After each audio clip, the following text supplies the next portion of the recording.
morning, children. This is your Harpreet ma'am, and today, as you know, I am showing you the page of the book. So we have to do the reading practice. What we have to do, children? The reading practice of the poem, The Watering Rhyme. The Watering Rhyme. Yesterday I have explained you, children, a watering rhyme. मैंने आपको कल explain किया था. So here we have to do the reading. So for this, children, you have to keep your finger where I am reading. Okay?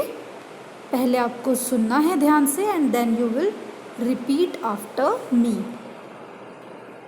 A watering rhyme. Watering means पानी देना. किससे पानी देना? झाड़ों को पानी देना. और rhyme means a song और एक ऐसी poem जो हम झाड़ों को पानी देते देते बोलते हैं. Okay? Yes. Early in the morning और in the evening hour. Yes. Early in the morning और in the evening hour are the times to water every kind of flower. Now, what is the time, children? What is the correct time to water a plant? Early in the morning. एक तो या तो सुबह सुबह या फिर evening hour. Evening hour means शाम के समय जब सूरज ढल जाता है. Are the times to water every kind of flower. हर एक फ्लावर को, हर एक प्लांट को पानी देने का, वाटर देने का टाइम, सही वक्त कौन सा है? या तो मॉर्निंग या फिर evening. Okay?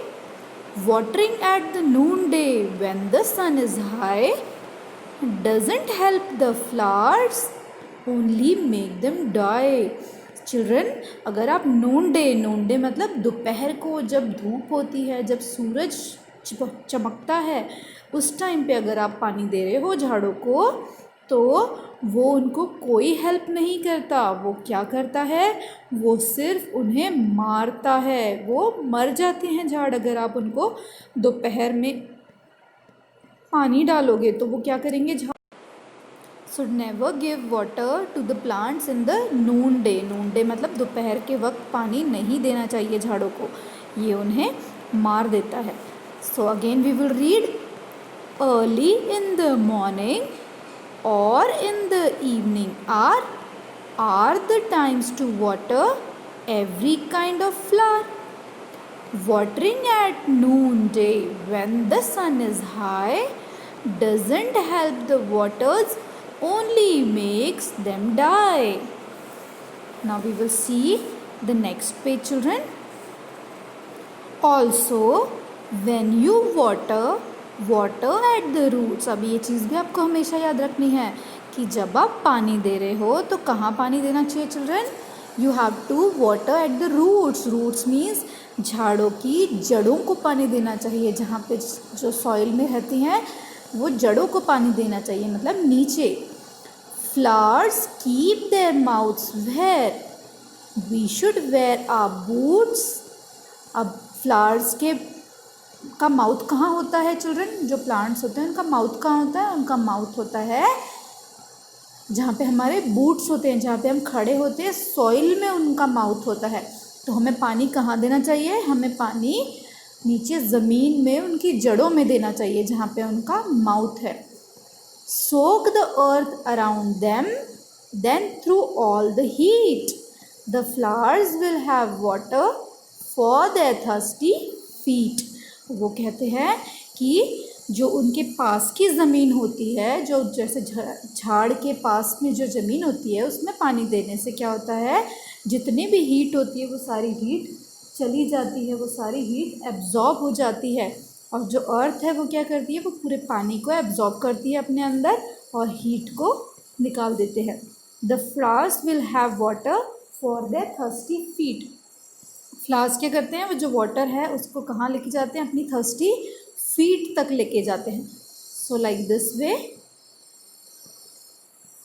You have to water the plants. Okay children, again we will read. Yes. A watering rhyme.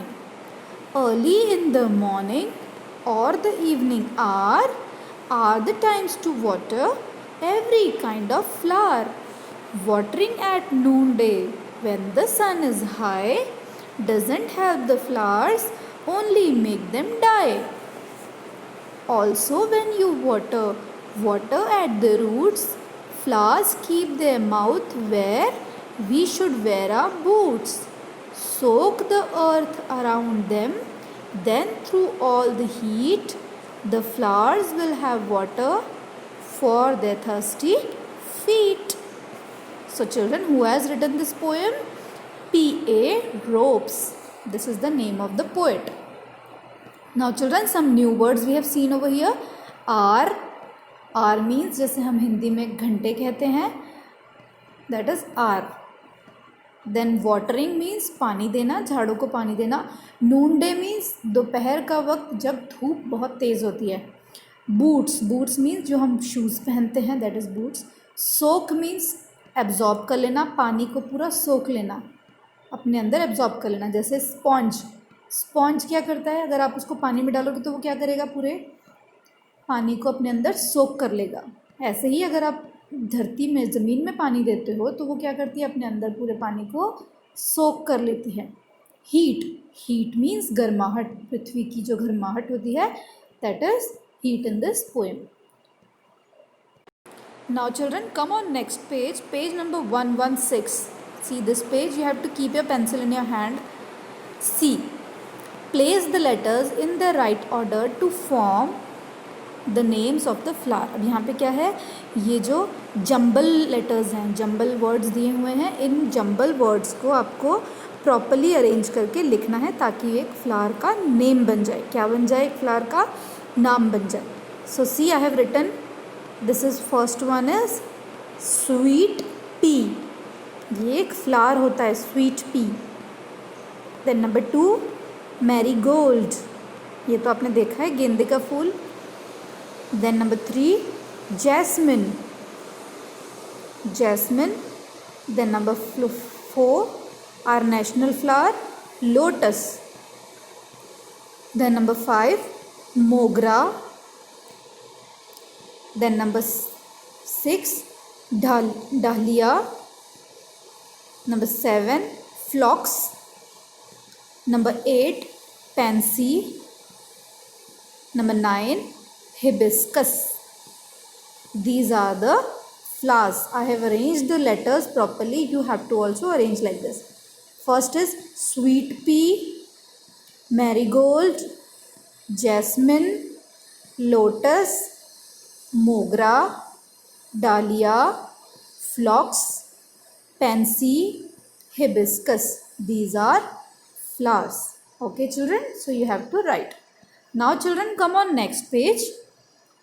Here what you have to do, first we will read the question. You have visited your school garden and seen different kinds of plants, shrubs and trees. This grid has the names of different parts of a tree. Look for these words: bud, pod, leaf, stem, roots, thorns, branches and flowers. As fast as you can, vertically, horizontally और diagonally. Children, ये जो words दिए हैं, bud, pod, leaf, stem, roots, thorns, branches and flowers, ये सारे word इसी box में दिए हुए हैं. आपको वो वर्ड्स सर्च करना है. वो ऐसे भी हो सकते हैं, वो वर्टिकली भी हो सकते हैं, हॉरिजॉन्टली भी हो सकते हैं और डायगोनली भी हो सकते हैं. मतलब ऐसे तिरछे भी हो सकते हैं, सीधे लिखे भी हो सकते हैं और ऐसे भी लिखे हो सकते हैं. सो आपको वो वर्ड्स फटाफट फाइंड आउट करने हैं. So this is your homework. Okay, these words you have to find out and take a picture and show it to me. Okay, this you have to do by yourself. So that's all for today children. Complete your this work and do reading practice also. See you tomorrow children. Goodbye.